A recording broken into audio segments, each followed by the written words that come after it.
Considera aquel que siendo igual a Dios se despojó.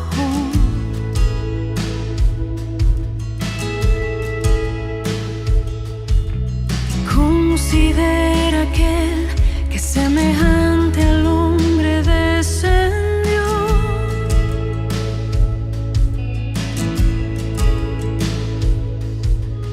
Considera aquel que se encarnó y debilidad sufrió.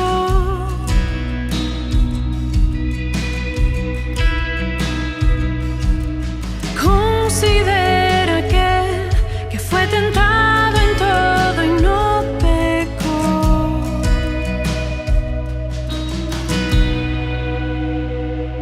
Con gran nube de testigos a la meta yo prosigo, por el gozo que hay delante correré, soportando el sufrimiento y despojándome de todo mi pecado y todo peso, correré con los ojos en Jesús.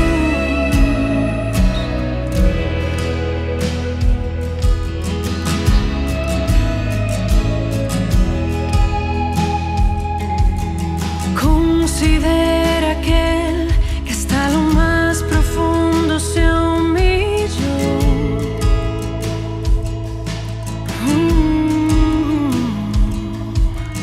Considera aquel que despreció vergüenza y dolor.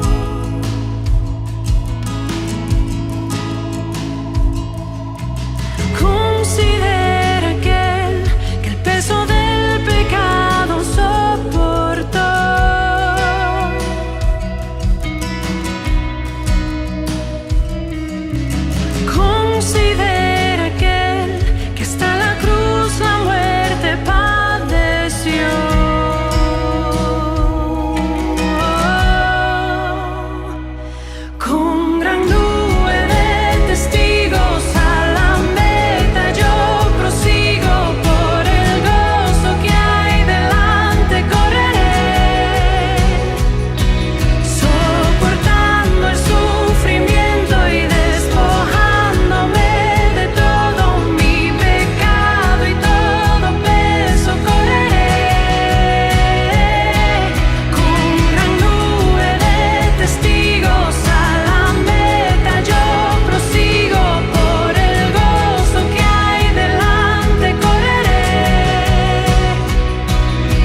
poder saludarlos y compartir juntos la palabra de Dios que es viva y eficaz. Bueno, abramos nuevamente nuestras Biblias en Mateo capítulo 7, versos 24 al 27.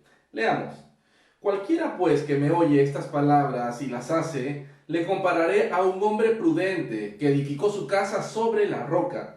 Descendió lluvia y vinieron ríos y soplaron vientos y golpearon contra aquella casa y no cayó, porque estaba fundada sobre la roca.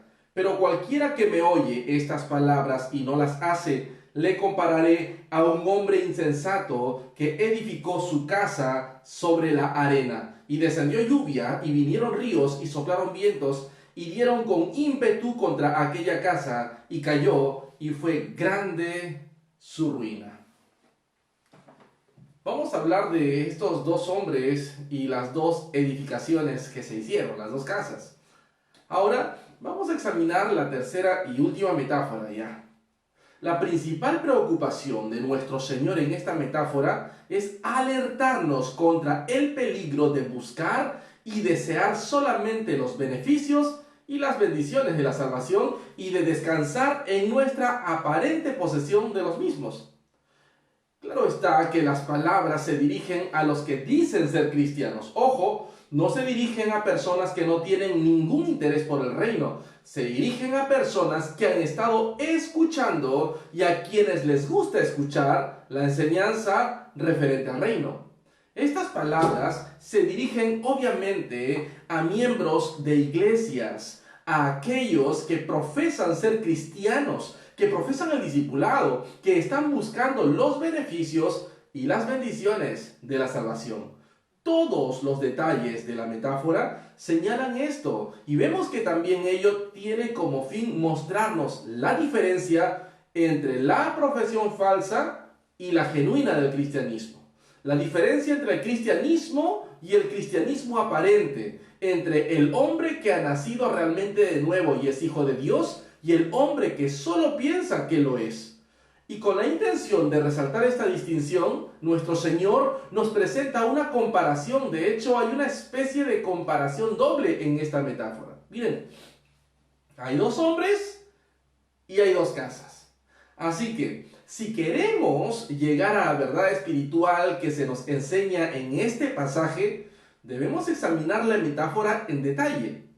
Hay semejanzas y diferencias que debemos observar. Pues bien, ¿qué les parece? Primero veamos las semejanzas en el caso de estos dos hombres, ¿ok? Veamos estas semejanzas entre estos dos constructores, entre estos dos hombres. Y bueno, podemos ver, por ejemplo, en primer lugar, para empezar, los dos tienen el mismo deseo. Ambos deseaban construir una casa en la cual poder vivir con su familia, vivir con comodidad y disfrutar. Deseaban lo mismo, pensaban acerca de lo mismo y se interesaban por lo mismo. No solo eso, sino que ambos deseaban una casa en la misma localidad. De hecho, construyeron sus casas en la misma localidad, porque nuestro Señor indica con claridad que las dos casas se vieron sometidas exactamente a las mismas pruebas. Se nos da entonces una impresión marcada de que las dos casas estaban muy próximas la una de la otra y estaban sujetas precisamente a las mismas condiciones. Hermanos, este punto es muy importante. Pero también podemos decir que obviamente prefirieron y diseñaron la misma clase de casa. ¿Por qué digo esto? Deducimos esto del hecho de que nuestro Señor dice claramente que no había diferencia entre las dos casas, a excepción del fundamento. Vistas desde afuera y en forma superficial, no había diferencia. Las puertas, las ventanas y las chimeneas estaban todas en la misma posición, tenían el mismo diseño, la misma estructura. Las dos casas eran aparentemente idénticas, con la única excepción de esa diferencia bajo la superficie. Por eso podemos concluir que a los dos hombres les gustaba la misma clase de casa. Así que no solo deseaban ambos una casa, deseaban la misma clase de casa. Las ideas que tenían al respecto eran absolutamente idénticas. Estos dos hombres tenían mucho en común por lo que vemos. Ahora, al decir esto, también hemos visto las semejanzas entre las dos casas. Hemos visto que las dos casas tenían el mismo aspecto al examinarlas superficialmente. Todo parece estar exactamente en la misma posición, tanto en la una como en la otra. Además, debemos recordar que ambas están sometidas a las mismas pruebas. Hasta aquí, entonces, al contemplar a los dos hombres y a las dos casas, solo encontramos semejanzas. Con todo, sabemos que el punto clave de la metáfora es mostrar la diferencia y las semejanzas. De hecho, lo que preocupa a nuestro Señor es mostrar que la diferencia es una diferencia fundamental, muy importante, determinante, diría yo. Es importante que pongamos nuestra atención en ello. Así que para que esto podamos nosotros verlo, es importante que consideremos las diferencias. Así que al pasar a examinar las diferencias, podemos dividir el tema en dos. La diferencia entre los dos hombres y la diferencia entre las dos casas. Pero antes de entrar en detalles, veamos la diferencia en general. Lo primero es que no se trata de una diferencia evidente, demostrable o a la vista. Hace falta que recordemos esto constantemente. ¿Y saben por qué? Porque no hay otro punto en el que Satanás, con su sutileza, parezca engañarnos con tanta frecuencia. Mis hermanos, seguimos aferrados a la idea de que la diferencia entre el verdadero cristiano y el pseudo o falso cristiano es obvia o es evidente. Y el punto básico de nuestro Señor, sin embargo, es que se trata de algo muy sutil, engañoso. No es evidente ni en el caso de los dos hombres ni en el caso de las dos casas. Miren bien, si no subrayamos este punto, perderemos el propósito entero de su enseñanza en el Sermón del Monte. En todas partes, nuestro Señor enfatiza este elemento de sutileza, de astucia o artimaña. Lo encontramos en la primera metáfora de los dos hombres con vestimenta de ovejas, los falsos profetas. La dificultad básica respecto al falso profeta, como vimos, fue que en la superficie era extraordinariamente semejante al verdadero profeta. El profeta falso no es necesariamente alguien que dice que no hay Dios y que la Biblia es solo producto del pensamiento humano. Alguien que niega los milagros y lo sobrenatural. No, al falso profeta se lo puede descubrir solo examinándolo muy cuidadosamente con un sentido de discernimiento que solo el Espíritu Santo da. Su condición es tal que engaña a los demás y a sí mismo. Lo mismo vimos en la segunda metáfora y también lo encontramos aquí. La diferencia, hermanos, no es obvia. Es realmente sutil, muy sutil. Sin embargo, para los que tienen ojos para ver, es perfectamente clara. Si se interpreta esta metáfora diciendo que la diferencia entre las dos casas y los dos hombres se descubre solo cuando llegan las pruebas, cuando vienen las inundaciones y soplan los vientos, entonces la exposición no es solo equivocada, sino que de nada vale. ¿Por qué? Porque para entonces es demasiado tarde para hacer algo al respecto. Por esto, si nuestro Señor enseñara eso, de hecho se estaría burlando de nosotros. Pero este no es el caso. No lo es. El objeto que tiene es capacitarnos para descubrir la diferencia entre los dos, de forma que podamos salvaguardarnos cuando todavía hay tiempo. ¿Contra qué? Contra las consecuencias de la posición falsa. Si nuestros ojos están ungidos con el ungüento que da el Espíritu Santo, si poseemos la unción del Santo, la unción que nos capacita para discernir, podemos detectar la diferencia entre los dos hombres y las dos casas. Así que, ¿qué les parece? Veamos primero la diferencia entre los dos hombres. En esto resulta de mucha ayuda el relato que encontramos al final del capítulo 6 de Lucas. Ahí se nos dice que el hombre prudente excavó hondo, echó fundamento para la casa, en tanto que el hombre insensato no cavó nada y no se preocupó por echar fundamento. En otras palabras, La forma de descubrir la diferencia entre estos dos hombres es examinar detalladamente al hombre insensato. ¿Y cuáles son, en todo caso, las características del hombre insensato? ¿Cuáles son? Es importante que las conozcamos. Bueno, pues, la primera es que el hombre insensato tiene prisa. Las personas insensatas siempre tienen prisa, desean hacerlo todo al instante, no tienen tiempo para esperar. ¿Cuán a menudo nos advierte la Biblia contra esto? Nos dice que el hombre religioso y justo no se apresura, nunca está sujeto al apresuramiento, a la agitación. Conoce a Dios y sabe que los derechos, propósitos y plan de Dios son eternos e inmutables. Pero el insensato es impaciente, nunca se toma el tiempo necesario, siempre está interesado por resultados inmediatos. Esta es la característica principal de su mentalidad y su conducta. Todos conocemos esta clase de personas en la vida ordinaria, aparte del cristianismo. Es un tipo de persona que dice, vamos, debo disponer de la casa de inmediato, no hay tiempo para fundamentos, no lo hay. Siempre tiene prisa. Al mismo tiempo, como tiene esta mentalidad, no escucha instrucciones, no presta atención a las normas que rigen la construcción de una casa. Construir una casa es algo serio, y el que quiere construirla nunca debería pensar simplemente en función de un techo sobre la cabeza. Debería darse cuenta de que para poseer un edificio satisfactorio y duradero, deben observarse ciertos principios de construcción. Por eso se consulta a un ingeniero civil, a arquitectos. El arquitecto dibuja los planos y especificaciones, hace los cálculos también el ingeniero civil, qué sé yo. El hombre prudente quiere conocer la forma adecuada de hacer las cosas. Y en este caso específico, quiere saber cómo se hace adecuadamente la casa. Y es por esto que escucha instrucciones y está dispuesto a que le enseñen. Pero el insensato no se interesa por estas cosas. Desea la casa, no quiere perder tiempo con reglas y normas. Simplemente dice, constrúyanla.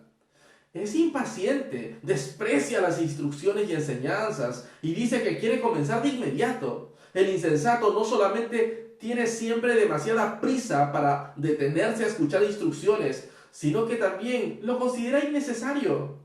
En su opinión, sus propias ideas son las mejores. No tiene nada que aprender de nadie. Todo va bien, dice. No hay por qué ser tan cauto. ¿Por qué preocuparse tanto por detalles?, dice él. Su lema es, construyamos la casa.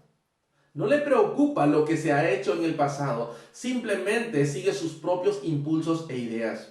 Pensemos solamente en personas que hemos visto y conocido que entran en negocios, o se casan, o construyen casas, o hacen algo semejante. Y creo estaremos de acuerdo en que es un retrato genuino de esta mentalidad insensata que piensa que lo sabe todo. Está satisfecha con sus propias opiniones y tiene siempre prisa para convertirlas en realidad. Finalmente, es una mentalidad que nunca examina las cosas en detalle. Nunca se detiene para contemplar y examinar posibilidades y eventualidades. Nunca lo hace. El hombre insensato que construyó su casa sin fundamento, sobre arena, no se detuvo a pensar para preguntarse, veamos qué puede suceder. ¿Será posible que el río que en verano agrada tanto a la gente, tanto a la vista, en invierno reciba tanta agua a consecuencia de la lluvia o de la nieve que llegue a desbordarse? No se detuvo a pensar en esto. Simplemente deseaba una casa agradable en esa ubicación específica y la hizo simplemente construir sin pensar en ninguna de estas cosas. Y si alguien hubiera llegado a decirle, hey, amigo, escúchame, es un error edificar una casa como esta sobre la arena. ¿No te das cuenta de lo que puede suceder en este lugar? No sabes de lo que es capaz el río. Lo he visto como una auténtica catarata. He visto tempestades que han echado por tierra casas muy bien edificadas. Amigo mío, te sugiero que caves más profundo los fundamentos. Llega hasta la roca, por favor. Llega hasta la roca. ¿Sabes cuál habría sido la reacción del insensato? El hombre insensato lo hubiera descartado todo para persistir en hacer lo que consideraba mejor. En un sentido espiritual, no está interesado por aprender de la historia de la iglesia. No está interesado en lo que la Biblia le dice. Desea hacer algo y cree que lo puede hacer a su manera, y así lo hace. No consulta planes ni detalles. No trata de mirar al futuro y pensar en ciertas pruebas que deben inevitablemente venirle a la casa que está haciendo, que está edificando o que han mandado a construir. El hombre prudente, desde luego, nos ofrece un contraste total. Tiene un gran deseo de construir en forma sólida y duradera. Él comienza diciendo: no sé mucho de esto. No soy experto en estos asuntos. La prudencia me dicta que debo consultar con los que saben. Quiero que me hagan planos en detalle. Deseo dirección e instrucción. Conozco a gente que puede construir casas rápidamente, pero lo que yo quiero es una casa segura. Muchas casas pueden suceder que pondrán a prueba mis ideas. Cosas, situaciones, escenarios pondrán a prueba mis ideas acerca de la construcción y también mi casa. Amigos, esta es la esencia de la sabiduría. El hombre prudente toma tiempo y se molesta por averiguar todo lo que puede. Se observa a sí mismo y no permite que sus sentimientos, emociones, lo dominen.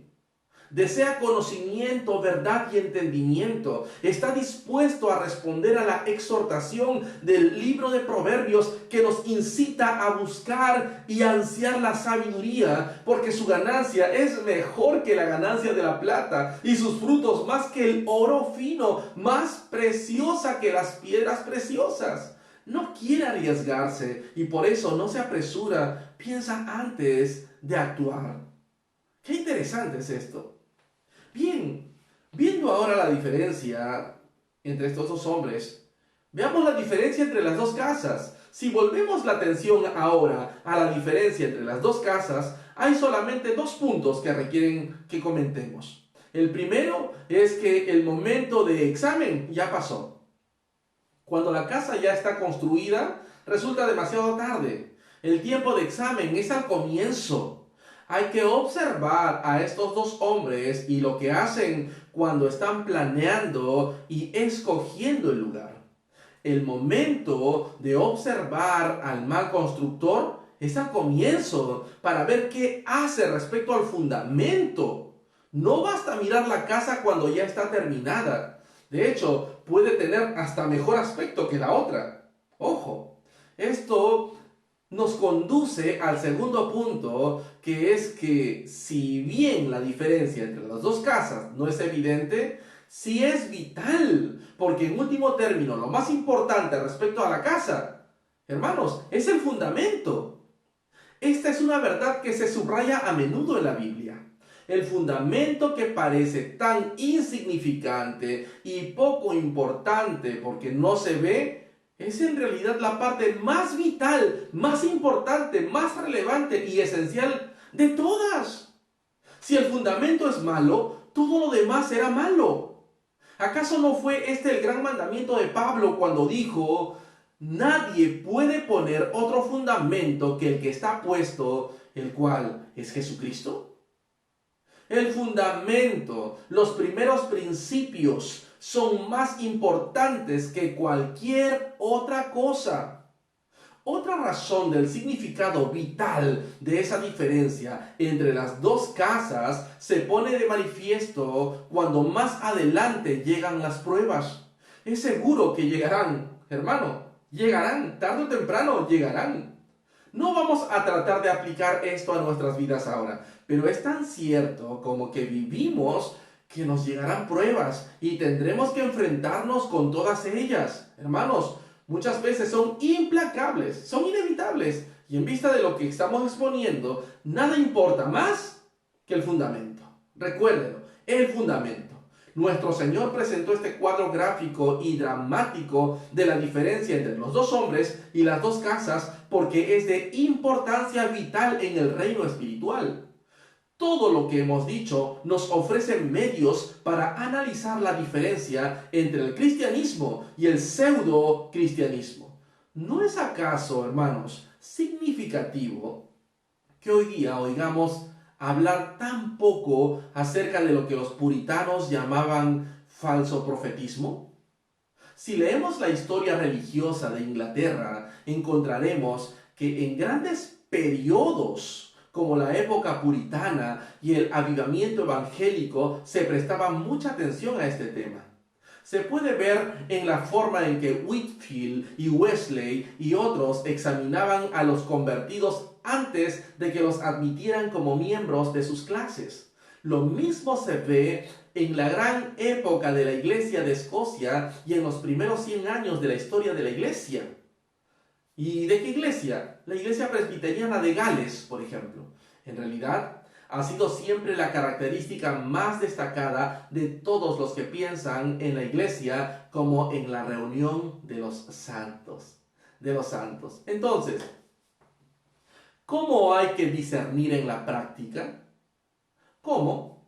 Pues bien, adoptemos la misma técnica que hemos venido utilizando.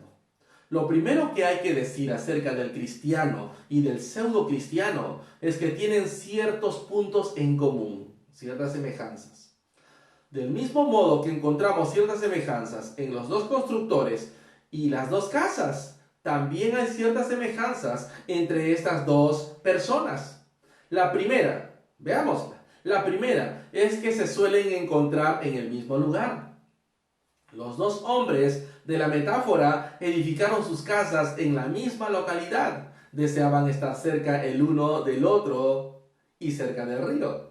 Lo mismo ocurre en el campo de la religión. El verdadero cristiano y el falso cristiano suelen encontrarse en la misma esfera. Se los suele encontrar a ambos en la iglesia.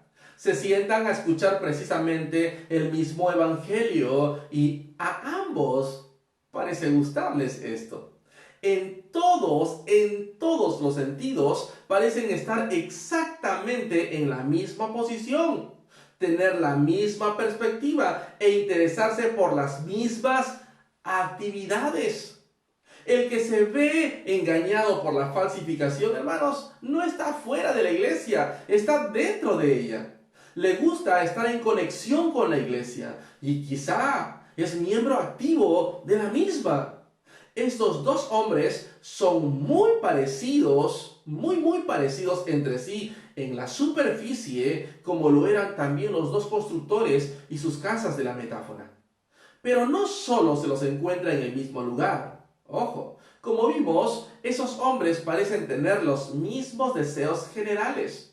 Y en la aplicación espiritual, la dificultad básica radica en el hecho de que el cristiano, de nombre solamente, tiene los mismos deseos generales que el cristiano genuino. ¿A qué deseos me refiero? ¿Cuáles son? Pues, desea el perdón, desea creer que sus pecados son perdonados, desea la paz. Fue en primer lugar a una reunión porque la vida se le había vuelto muy turbada. Se sentía infeliz y no hallaba satisfacción. Y por ello fue a la reunión, al culto, y comenzó a escuchar. Es una gran equivocación, hermanos, pensar que la única persona que desea paz interior es el verdadero cristiano. El mundo de hoy está hambriento y sediento de esa paz y la busca. Claro que sí, la busca. Muchas personas entran bajo la esfera de influencia del cristianismo porque desean esa paz. En tanto, hermanos, que otras personas acuden a distintas sectas, pero con el mismo fin.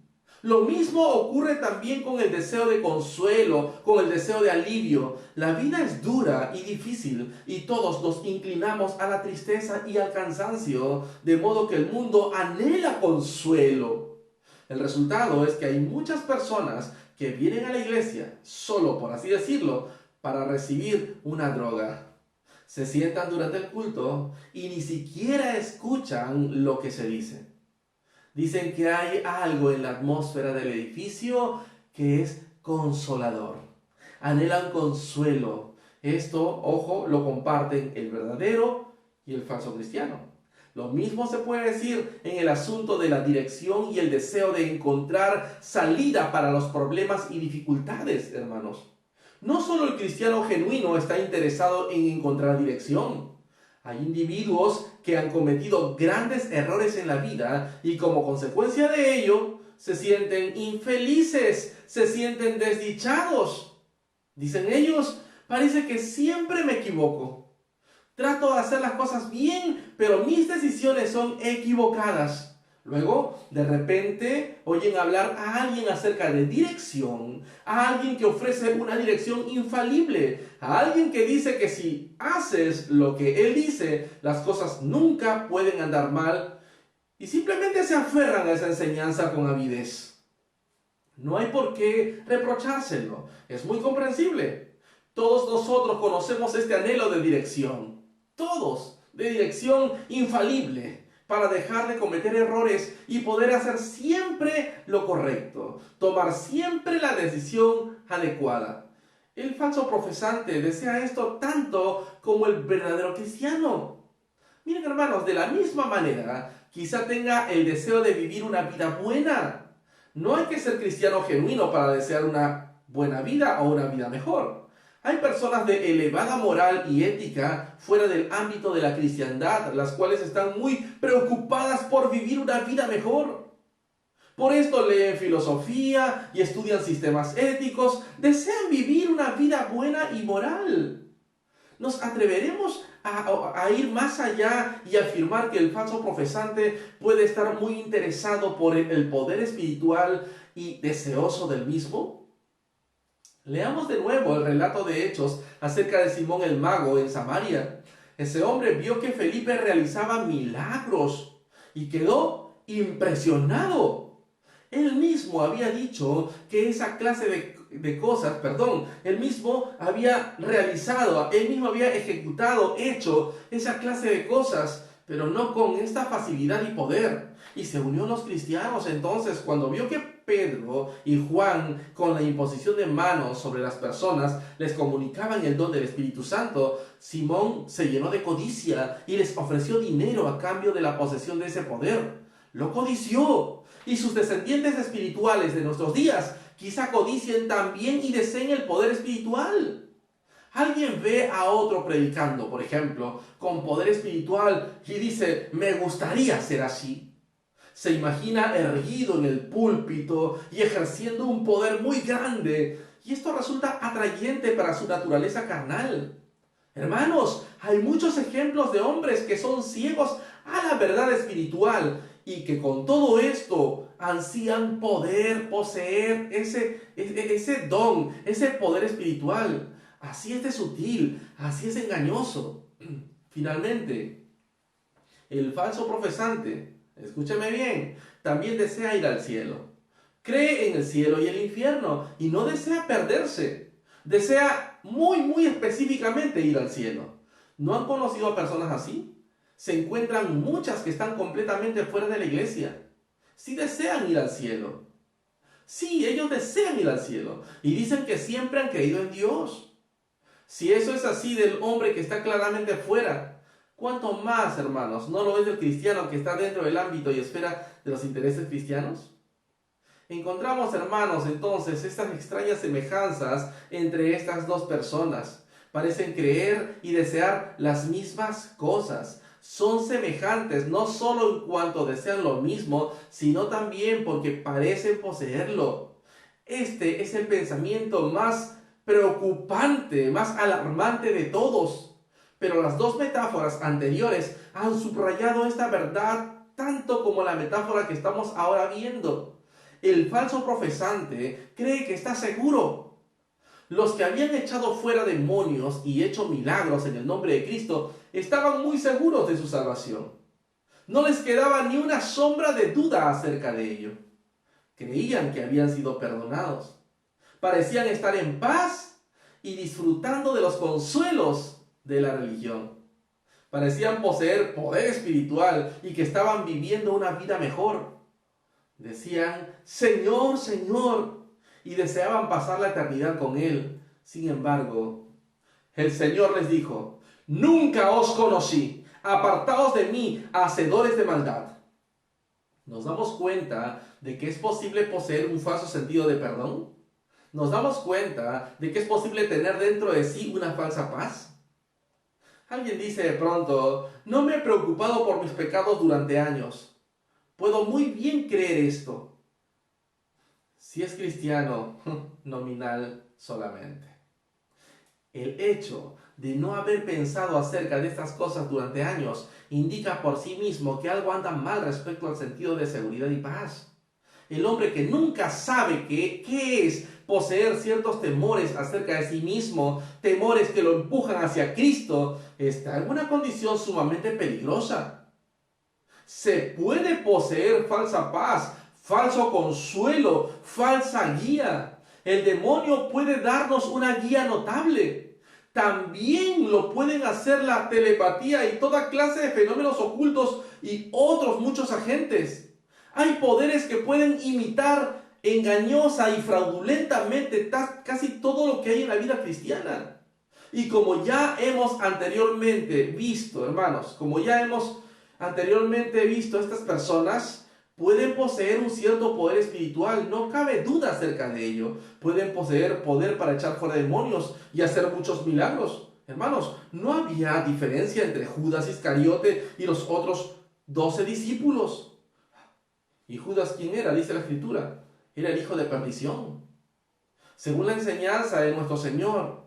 Por tanto, hermanos, la semejanza entre lo verdadero y lo falso puede incluir estos puntos y llegar a este extremo. Sin embargo, la enseñanza de nuestro Señor es que aunque existen todas estas semejanzas entre estos dos hombres y las dos casas de la parábola y en el ámbito de la profesión cristiana, con todo, existe una diferencia vital. Ojo, no es perceptible a primera vista, pero si uno lo busca, resulta perfectamente clara e inconfundible. Si nos tomamos la molestia de aplicar nuestro análisis, no podemos dejar de verlo. Ya hemos indicado la naturaleza de las pruebas en nuestro examen del hombre insensato. Lo único que necesitamos hacer es aplicárselas a nosotros mismos. Este apresuramiento, esta mentalidad que no escucha advertencias, que no se preocupa por planes ni detalles, que piensa que sabe lo que desea y lo que es mejor y lo busca a toda costa. Tenemos que revisar eso. Examinémonos a nosotros mismos a la luz de estos criterios y entonces veremos muy claramente a qué categoría pertenecemos. Lo puedo, hermanos, resumir en forma de pregunta. ¿Ok? En forma de pregunta podemos resumir esto. Hermanos, preguntémonos, ¿cuál es nuestro deseo supremo? ¿Buscamos con empeño los beneficios y bendiciones de la vida y salvación cristianas? ¿O tenemos otro deseo más hondo o profundo? ¿Buscamos con empeño los resultados carnales o anhelamos conocer a Dios y asemejarnos cada vez más al Señor Jesucristo? ¿Tenemos hambre y sed de justicia? ¿La tenemos? ¿La tenemos? Al estudiar las palabras del pasaje, hermanos, que estamos ahora mismo viendo, estamos indicando muchas veces que son de las más solemnes de toda la Biblia. Con todo, los versos 24 al 27 que estamos examinando parecen incluso más solemnes y aterrorizantes. Son palabras con las que todos estamos familiarizados. La lluvia abarca, por ejemplo, cosas como esas e incluye estas pruebas que someten a prueba hasta lo más profundo de nuestro ser. Pero no solo descendió la lluvia. Nuestro Señor nos dice que los ríos vinieron y sacudieron la casa. Siempre me parece que esto representa en general al mundo en el sentido bíblico de la palabra, o sea, la perspectiva mundana, la clase mundana de vida. Nos guste o no, somos creyentes verdaderos o falsos. El mundo llega a sacudir esta casa nuestra, desencadenando toda su furia contra nosotros. Todos tenemos grandes problemas con el mundo. Los deseos de la carne, los deseos de los ojos y la vanagloria de la vida. Tan cierto como edificamos, o tan cierto como que edificamos nuestro edificio en este mundo, como de hecho lo estamos haciendo, así es de seguro que el mundo, hermanos, vendrá para probarnos. La mundanalidad con toda su sutileza se infiltra por todas partes. A veces se presenta con gran poder, otras veces causa el mismo daño, pero penetrando silenciosamente en forma cautelosa e inadvertida. Las formas que puede adoptar son distintas, son incontables. Todos sabemos algo de esto. A veces llega como seducción, algo que nos atrae y nos llama la atención. Ofrece un cuadro resplandeciente que nos atrae. Otras veces llega como persecución. Al mundo no le importa. No le importa en última instancia el método empleado con tal de conseguir su objetivo. Si puede seducirnos para apartarnos de Cristo y de la iglesia, tenga por seguro, lo hará. Pero si la seducción falla, enseñará los dientes e intentará la persecución.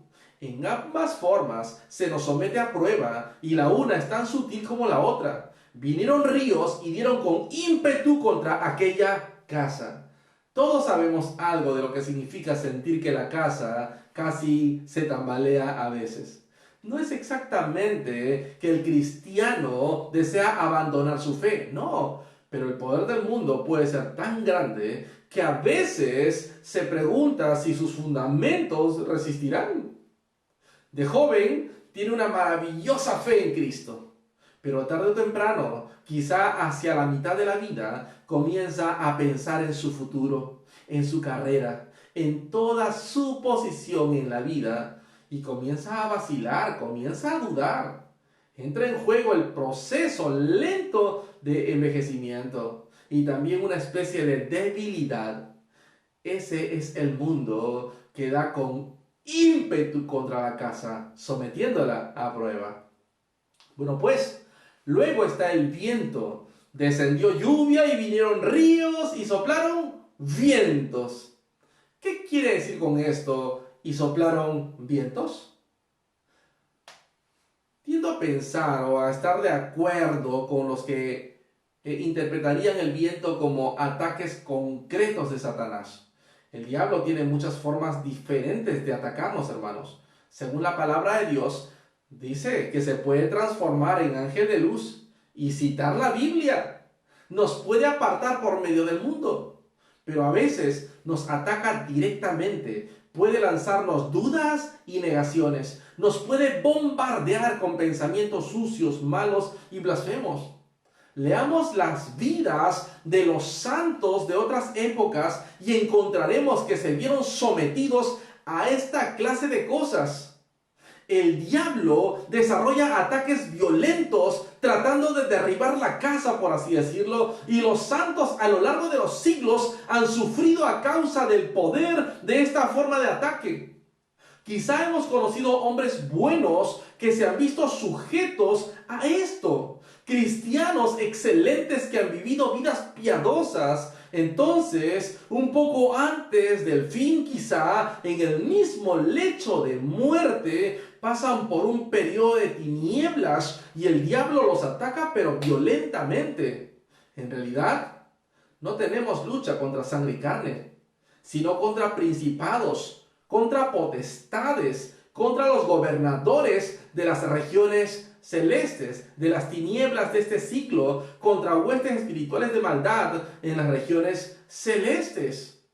En Efesios 6, el apóstol Pablo nos dice que la única forma de resistir es revistiéndonos de toda la armadura de Dios. Y en este pasaje, nuestro Señor dice también que solo el fundamento sólido que Él aboga permitirá que nuestra casa resista. Estas cosas nos llegan a todos, pero está claro, hermanos, en último término, en forma cierta e inevitable, llega la muerte misma. Algunos tienen que soportar la lluvia, otros los ríos y otros los vientos y huracanes, pero todos tenemos que encontrarnos y hacer frente a la muerte. Nos llegará a todos de alguna forma y someterá a prueba el fundamento mismo sobre el cual hemos edificado. Qué cosa tan tremenda es la muerte. No hemos pasado por ella y por eso no sabemos nada acerca de esto, aunque quizá en ocasiones hayamos visto morir a otro y hayamos oído hablar de ello. Ya sea que llegue en forma repentina o gradual, tenemos que hacerle frente. Tenemos que hacerlo. Me parece que debe ser algo tremendo pasar por ese momento en el que uno se da cuenta de que sale de este mundo y que deja lo que siempre ha conocido para cruzar hacia la región detrás del telón. No hay nada como este hecho y momentos poderosos de la muerte que someta a prueba más profunda al hombre en su mismo fundamento. Bueno, la pregunta verdadera es, ¿cómo resistimos estas cosas? En muchos sentidos, la labor principal de la predicación del Evangelio es preparar a los hombres para que resistan estas cosas. Lo que importa no es la idea que se tenga de la vida, ni los sentimientos que se tengan. Si uno no puede resistir estas pruebas que he enumerado, el fracaso es completo.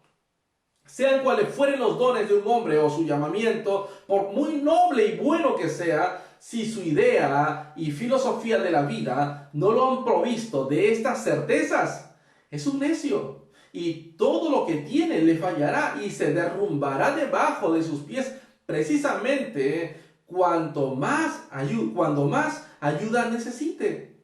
Ya hemos experimentado algunas de estas pruebas. Quiero arrojarles algunas preguntas que deberíamos en todo caso hacernos. Algunas cuantas preguntas.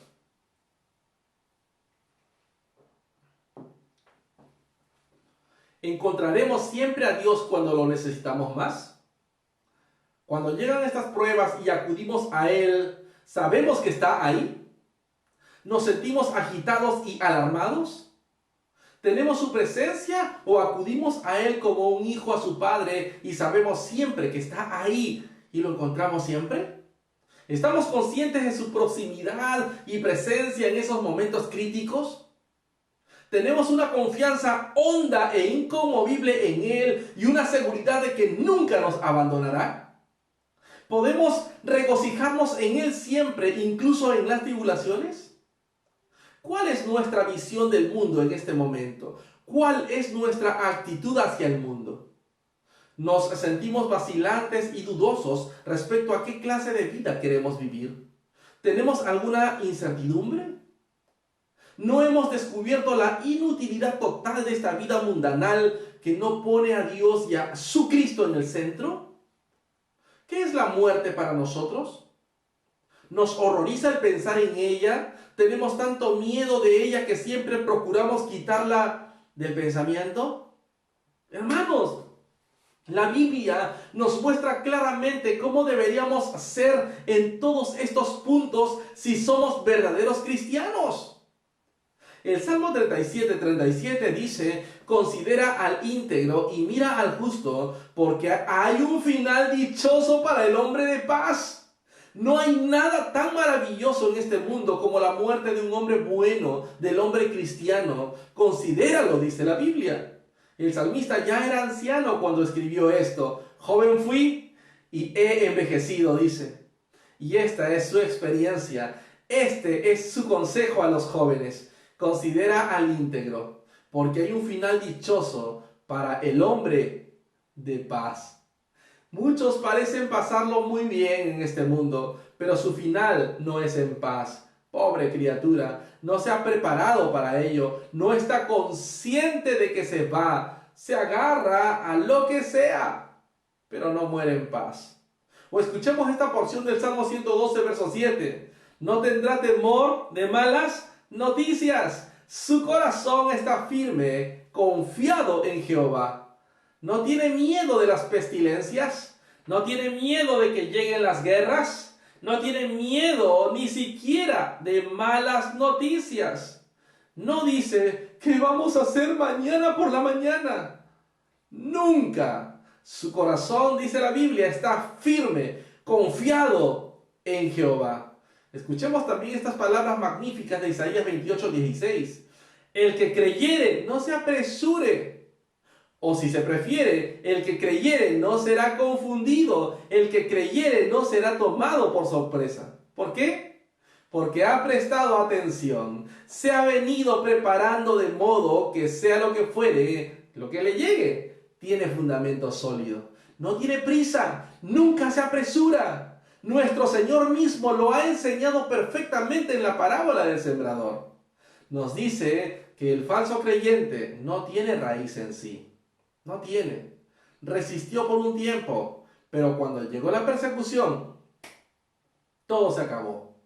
El que fue sembrado entre espinas, este es el que oye la palabra, pero el afán de este siglo y el engaño de las riquezas ahogan la palabra y se hace infructuosa. La enseñanza de la Escritura respecto a esto es inacabable, hermanos. Inacabable. Esto es algo que se enseña de forma positiva en la Biblia y que la experiencia cristiana, hermanos, confirma. Leamos de nuevo el relato, ¿sí? Por favor, de aquellos primeros cristianos que al ser perseguidos, incluso condenados a muerte, daban gracias a Dios de que los hubiera considerado dignos de sufrir por su nombre. Tenemos esos grandes relatos de los primeros mártires y confesores, quienes aún en medio de las fieras del circo alababan a Dios.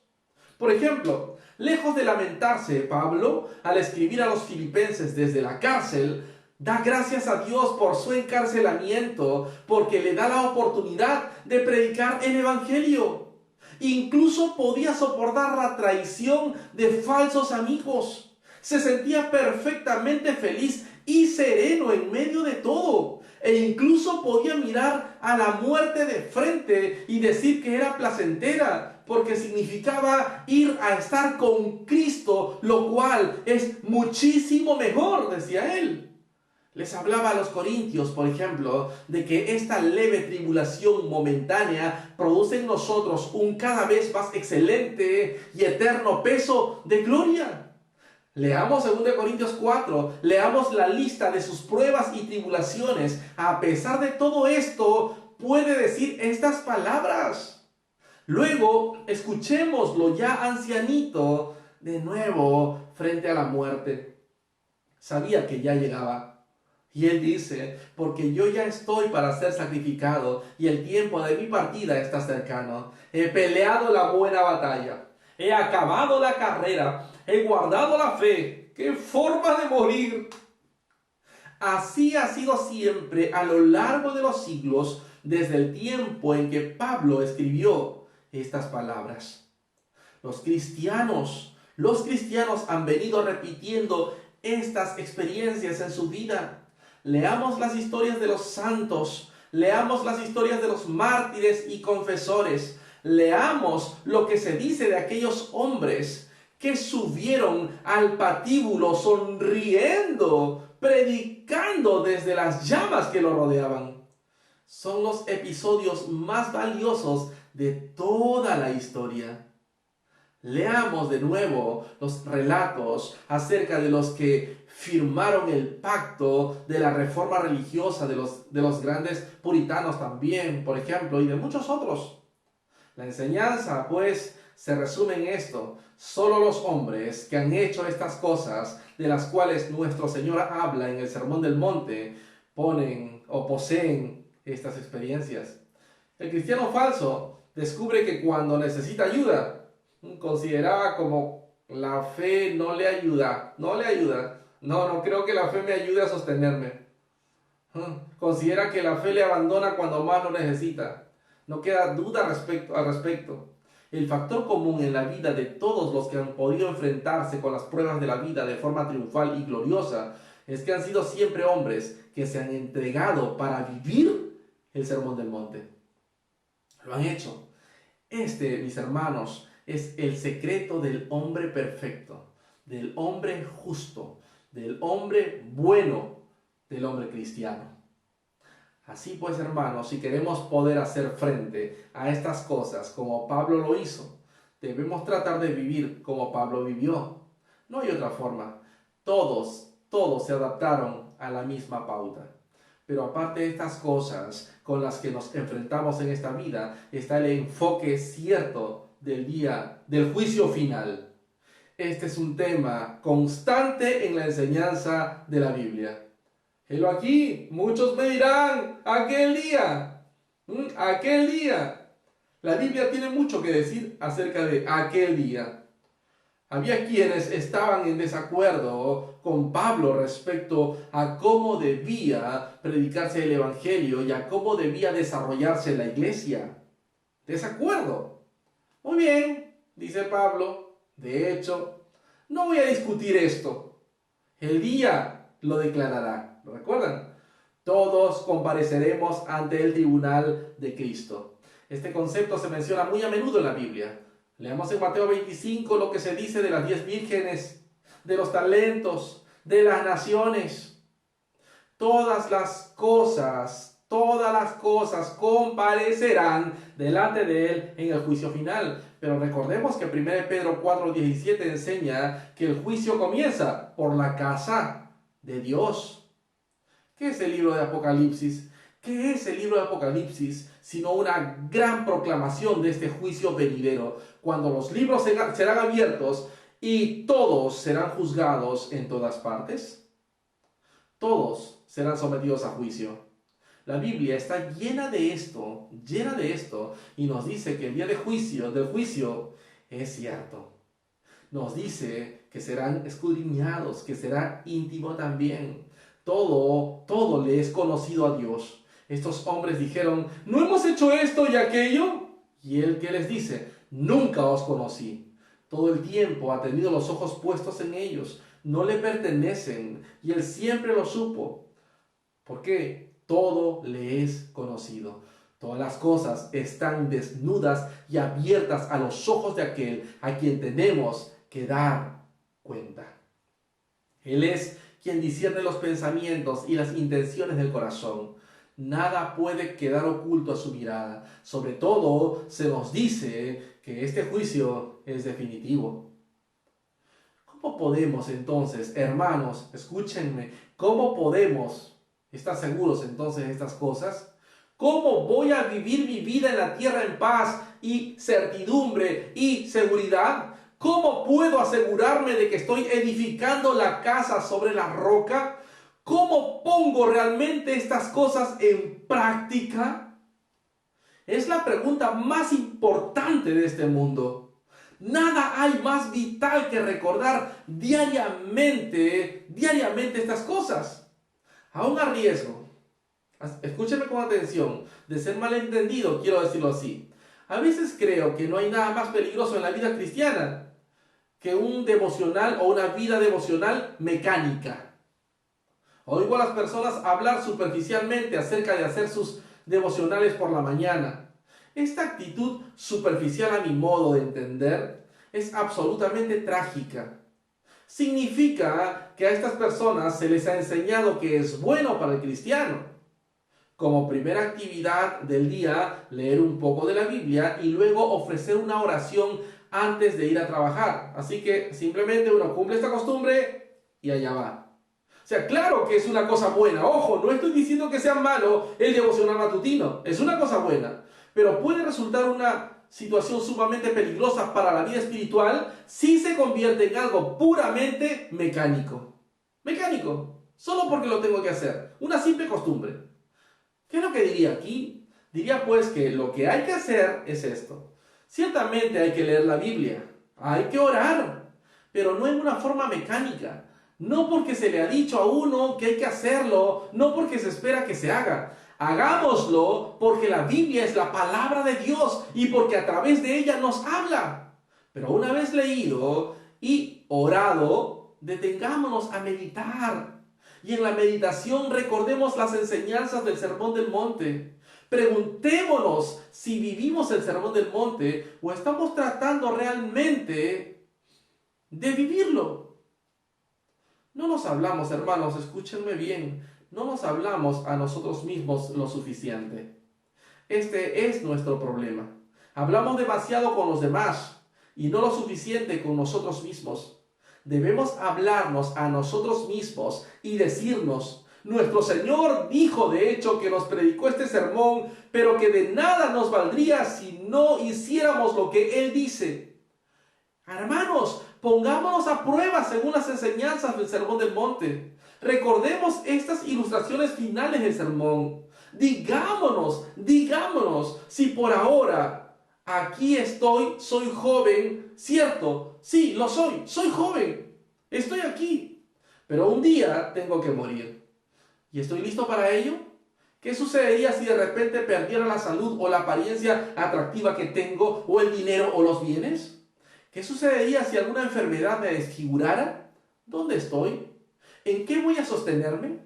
¿Nos hemos enfrentado con lo inevitable del juicio más allá de la muerte? Este es el único camino seguro, hermanos. No basta leer la Biblia y orar. Tenemos que aplicar lo que aprendemos. Tenemos que enfrentarnos con ello y tenerlo siempre delante de la vista. No confiemos en actividades solamente.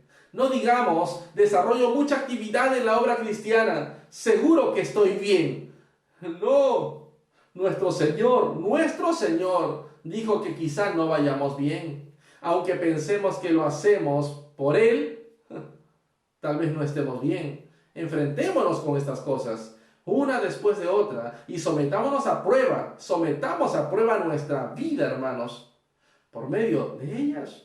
Y luego asegurémonos de que realmente tenemos esta enseñanza en primer plano y en el centro mismo de nuestra vida. Asegurémonos de que podemos decir honestamente que nuestro deseo supremo es conocerle mejor a Él y guardar sus mandamientos y vivir para su gloria. Por atractivo que pueda parecer el mundo, digámosle: no, sé que yo como ser vivo tengo que encontrarme cara a cara con Él. Esto debe ocupar el primer puesto a toda costa. Todo lo demás debe ocupar un plano secundario. Me parece que este es el propósito de la metáfora de nuestro Señor al final de este poderoso sermón. Así que debemos estar advertidos en contra del peligro sutil del autoengaño, que se nos debe despertar la conciencia acerca de esto y que debemos evitarlo. ¿Cómo? Examinándonos diario a diario en su presencia a la luz de su enseñanza. Que Él nos conceda la gracia para hacerlo. Oremos. Gracias te damos, Señor. Gracias te damos este día, este tiempo. Ayúdanos a vivir, Señor, en obediencia a tu palabra. A recordar y observar el fundamento sobre el cual estamos para no ser sorprendidos aquel día final. Gracias, Señor, por tu palabra y por todos aquellos que ahora mismo la han oído y también la oirán. Toda gloria es solamente para ti. Iglesia, que Dios les bendiga. Los esperamos cada semana. Estamos orando por ti. Queremos conocerte. Siempre al término hay un número de WhatsApp, hay un número y queremos conocerte. Detrás de ese número hay una persona, hay personas que quieren saber de ti, que quieren orar por tus necesidades. Que la paz de Dios sea contigo. Dios te guarde. Hasta pronto. Bendiciones.